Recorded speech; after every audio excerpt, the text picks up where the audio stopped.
Son chant déchire le silence comme une lame dans la brume. Une mélodie douce, caressante, presque fragile.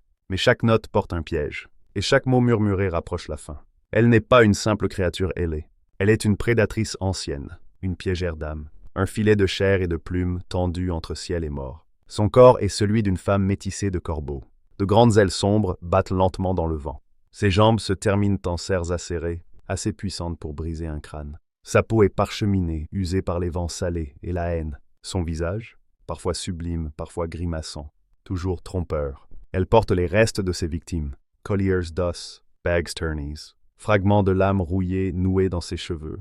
Elle vit sur les falaises abruptes, les îlots isolés, les ruines perchées, battues par les vents, hors de portée des flèches. C'est là qu'elle chante, seule ou en meute. Une complainte qui traverse la mer comme un souvenir d'amour oublié. Ceux qui entendent oublient tout.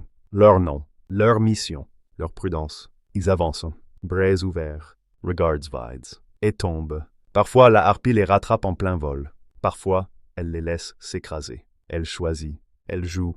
Elle ne tue pas toujours pour se nourrir. Parfois, elle rit, elle observe. Elle laisse un survivant, mutilé, pour qu'il parle, pour que la légende se propage. Car elle aime être crainte. Elle aime être chantée. Certains disent qu'elle fut maudite, fille d'une divinité oubliée, déchue pour avoir aimé un mortel. D'autres qu'elle était humaine, trahie, sacrifiée, puis transformée par sa propre douleur. Elle ne parle pas, mais elle chante. Et dans ces chants, il y a des histoires, des regrets, des larmes et une joie cruelle. Elle est la légende que les marins chuchotent, le danger que même les pirates redoutent, le nom qu'on ne crie pas en mer. Elle est la voix du vide, l'étreinte du vent, la caresse qui lacère, l'ombre perchée entre ciel et abîme. Et quand elle cesse de chanter, ce n'est jamais par fatigue. C'est parce qu'elle approche, sans un bruit. Les serres tendues, le souffle court, la fin prête. Je suis une harpie.